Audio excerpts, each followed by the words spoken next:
ఓం నమ శివాయ. శివదేవుని కథ.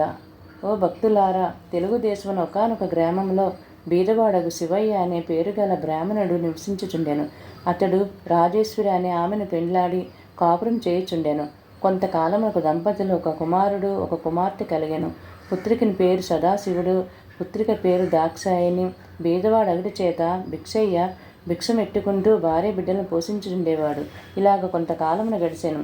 పిమ్మట తన భార్యతో శివయ్య ఇట్లు చెప్పాను: మనము ఈ దారిద్ర అవస్థలు భరించలేకపోతున్నాము. నేను తిరుపతి పుణ్యక్షేత్రంలోకి వెళ్ళి స్వామిని దర్శించి అక్కడ కష్టపడి కొంత ధనము సంపాదించి తిరిగి వస్తాను. నీవు బిడ్డలను జాగ్రత్తగా చూస్తుండుము అని శివయ్య ప్రయాణమై వెళ్తున్నాడు. ఒక ముసలి బ్రాహ్మణుడు ఎదురయ్యి, ఎవరు నాయన నీవు అని అడుగుగా శివయ్య ఈ విధంగా చెప్పుచెందెను: మహానుభావ, ఆ కనిపిస్తున్న పల్లియే నా గ్రామము. చాలా బీద కుటుంబిని. ఒక భార్య, ఇద్దరు పిల్లలు కలరు.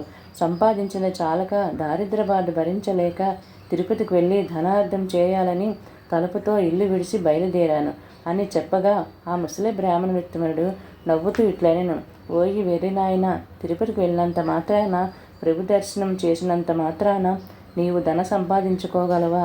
నీవు సకల ఐశ్వర్యములు ఇచ్చే కృత కథ ఒకటి చెప్పెదను, శ్రద్ధగా ఆలకింపుము అని చెప్పగా అంత శివయ్య, పుణ్యపురుష, ఆదిదేవుని కథ ఆ చెట్టు కింద నీ కూర్చొని వివరింపుము స్వామి అని వేడుకొనెను. అంత బ్రాహ్మణోత్తముడు శివునికి కథ చెప్పడం ప్రారంభించెను. వంగదేశం పాలించున్న శూరసేన మహారాజునకు గుణవంతురాలైన ఒక పుత్రిక కలదు. ఆ బాలమ్మని పేరు శ్రీమంతిని. శ్రీమంతినికి చిన్ననాటి నుండి శివదేవుని యందు అపారమైన భక్తి కలదై పూజలు చేయుచుండగా ఆ విషయములు యజ్ఞసల్పకుడు మహాముని భార్యగు మైత్రేయి తెలుసుకొని తానే స్వయంగా శ్రీమంతునికి సోమవారం వ్రత మహర్షిని వివరించి చెప్పుటకు శూరసేన మహారాజుల పట్టణమునకు బయలుదేరి వచ్చి వ్రత విధానము శ్రీమంతునికి తెలియచేసి వెడలిపోయాను. ఆనాటి నుండి రాజకుమార్తె సోమవారం వ్రతమును భక్తి శ్రద్ధలతో చేయుచు సదాశివుణ్ణి పూజించుచు వ్రత కథ చదువుతూ దినదినం ప్రవర్తమానం అగుచుండెను. ఇట్లుండగా అంగదేశంలో ఇంద్రసేనుడను మహారాజు పాలించుచుండెను. ఆ రాజునకు చంద్రాంగుడు అను ఒక కుమారుడు కలిగెను. ఆ చిన్ననాడు సకల విద్యలు నేర్చుకొని పెండ్లియుడు వచ్చెను. చంద్రగాధుడు వివాహం చేయవలెనని తలుపుతో ఇంద్రసేన మహారాజు తన కొలువునందున మంత్రి పురోహిత సామంతులతో యువరాజున చంద్రగంధునకు ఎచ్చడనైనా తగిన చిన్నదానిని చూడమని చెప్పి వారిని దేశాలకు పంపాను. వారు అనేక దేశములు తిరిగి కడకు వంగదేశము పరిపాలకుడు శూరసేన మహారాజు పట్నంకు చేరాను. ఆ రాజునకు శ్రీమంతిని అనే కుమార్తె కలదని పరిచారకుల వలన తెలుసుకొని రాజదర్శనంకే ఆస్థానములకు వెళ్ళాను. అంత రాజు మంత్రి పురోహితులను గౌరవించి తమరు వచ్చిన పని ఏమి అని అడిగాను. మహారాజు, మాది అంగదేశము. మా ఇంద్రసేన మహారాజు గారికి చంద్రగాధుడనే కుమారుడు గలడు. అతనికి తగిన కన్య గురించి తిరుగుచున్నాము. పుత్రికా రత్నమగు శ్రీమంతిదేవి గుణగణములు తెలుసుకొని ఇచ్చడికి వచ్చి తిని, ఇదిగో మా యువరాజు చిత్రపటము అని చూపించెను. రాజు ఆ చిత్రపటమును కుమార్తెకు చూపించి ఆమె సమ్మతికి సంతోషించి కళ్యాణ ముహూర్తం నిశ్చయించి మహావైభవముగా వివాహం చేసెను. వివాహం అయిన కొంతకాలం నాకు ఒకరోజు చంద్రగాధుడు తన వినోద చెలికారులతో యమునా నది తీరమున నామపై షికారు చేస్తున్నాను. సమయము దురదృష్ట శాపము ఆ నామ నీటిలో మునిగాను. చంద్రగాధుడు తప్ప మిగిలిన వారందరూ చనిపోయారు. చంద్రగాధుడు నాగకన్యలు పట్టుకొని తమ రాజు అయిన తక్షకుని వద్దకు తీసుకొని పోయిరి. తక్షకుడు చంద్రగాధుడిని చూసి, ఇతనెవరు, ఇక్కడికి ఎందుకు తీసుకువచ్చితిరి అని అడుగుగా, మాకు తెలియదు, నీటి ప్రవాహంలో కొట్టుకొని పోచుండగా మాకు చిక్కడం వల్ల తమ వద్దకు తీసుకొని వచ్చిదివి అని ఆ నాగకన్యలు పలికిరి. అంత తక్షకుడు దివ్యదృష్టి వలన చంద్రగాధుడు వృత్తాంతమును తెలుసుకొని, ఇతడు సామాన్యుడు కాడు, ఇతని ధర్మపత్ని శ్రీమంతిదేవి శివుని ఆరాధించుచు సోమవారం వ్రత ప్రభావం వలన మహాపతివ్రత, అందువలన ఇతనికి నీటిలో మునిగిపోయిన ప్రాణాలు ఇడవక మీకు చిక్కుడ వలన అతనికి విధమైన ఉపాయము కలగలేదు అని నాగకన్యలకు చెప్పాను.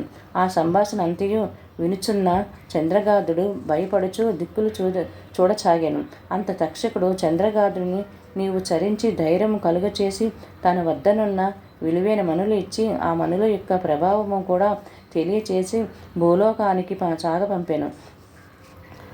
అక్కడ శ్రీమంతిని తన భర్త జాడ తెలియనందున నామ ప్రమాదంలో చెలికాడులతో పాటు తన భర్త కూడా మరణించి ఉండేనని తలపోసి పరిపరల విధముగా వివరిస్తూ, ఓ శివదేవ తల్లి పార్వతి, నేను విడువక ఆచరిస్తున్న సోమవార వ్రతము యొక్క ఫలితము ఇదేనా అని దుఃఖించుతూ కన్నులు మూసుకొని కొనగా స్వప్నములో జగజ్జనని, అమ్మాయి, నీ భర్త ఏమీ భయం లేదు, విచారించకు, సజీవుడై ఉన్నాడు, త్వరలో నీ చెంతకు వచ్చును అని చెప్పి అంతరాత్మ అయిను. అంతలో నామెకు మెలకు వచ్చి స్వప్నంలో దేవి చెప్పిన వాక్యములు వృధా కావని మనసును ధైర్యం తెచ్చుకొని యథాప్రకారముగా సోమవార వ్రతం చేస్తుండగా దివ్య ప్రభావం గల మనులతో చంద్రగాధుడు తన దేశమునకు తిరిగి వచ్చాను.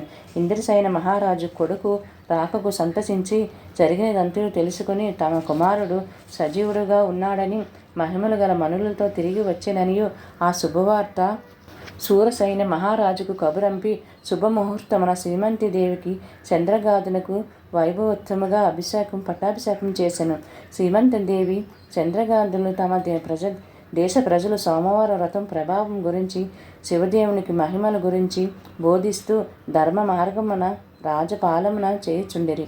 శ్రీమంతిదేవి తన సోమవార వ్రత మహిమల వలనే 5వ తనము కాపాడుకొని కలిగితనని ప్రజలంతా భావించి తాము కూడా సోమవార వ్రతం చేసి సకల సంపదలతో సుఖముగా ఉండిమని ముసలి బ్రాహ్మణుడు శివయ్యతో చెప్పిన, నీకు కూడా ఈ వ్రతము చేసినడల నీకు కూడా సకల ఐశ్వర్యములు కలుగు అని చెప్పగా, అంత శివయ్య అమితానందముంది, మహాపురుష, ఈ వ్రతం ఎట్లు జరపవలను చెప్పవలను అని నదిగా కోరెను.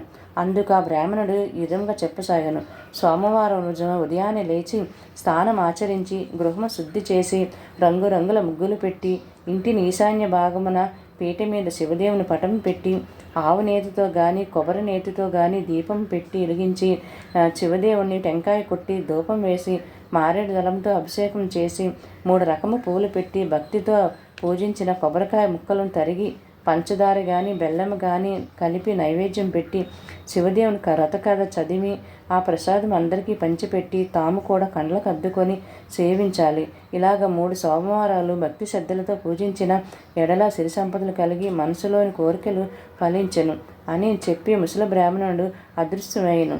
కడునిష్టతో నిల్చున్న శివయ్య బ్రాహ్మణుని రాక, ఆహా, ఈ మహానుభావుడు నా పాలిట దేవుడు నా అవస్థ చూసి నాకు ఉపదేశము చేసెను అని భావించి తిరిగి ఇంటికి వెళ్ళి జరిగినదంతయు భార్యకు తెలియచేసెను.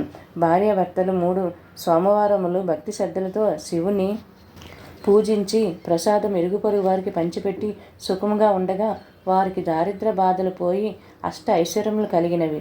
కొన్నాళ్ళకు ధనగర్వంచే వ్రతము చేయడం మానివేసినారు. శివదేవునికి కోపం వచ్చి వీరి గర్వం అంచగలనని మళ్ళీ దరిద్రులుగా చేశాను. దారిద్ర దశలో ఉన్న శివయ్య మరలా యథాప్రకారం భిక్షాటకు ఒక గ్రామంకు వెళ్ళాను. అది చూసి ఈవేళ మేము శివదేవుని పూజ సోమవారం వ్రతం చేస్తుంటున్నాము, ఇప్పుడు భిక్ష వేయుట వీలు కాదు అన్నారాయన. అయ్యో, సోమవారం వ్రతము మర్చిపోయినందుకు మాకు ఈ గతి పట్టినది, చాలా అపచారం చేసినాము అనుకొనిచు ఇంటికి వెళ్ళి ఈ సంగతి భార్యకు జ్ఞాపకం చేశాను. ఆమె భర్త మాటలు లెక్క చేయలేక మొండిగా మాటలాడింది. గత్యంతరం లేక శివయ్య పిల్లలతో నదిలో స్నానం చేసి వచ్చి శివదేవుని పూజించి కథ చెప్పుకొని భార్యను ఇంటికి రమ్మని పిలిచాను. తాను కథను కూడా విననని చెప్పగా ఆ మరునాడే ఆమె నేత్రములు కనిపించకుండా పోయినవి. భర్త యగు శివయ్య, ఓసి పిచ్చిదాన, శివదేవుని పూజ మానినావు కదా, విననంటివి, నేను బీదవాణ్ణైతిని, నీ వందురాలైతివి కనుక చేసిన తప్పులు క్షమించమని లెంపలు వేసుకొని మని గట్టిగా మందలించినాడు.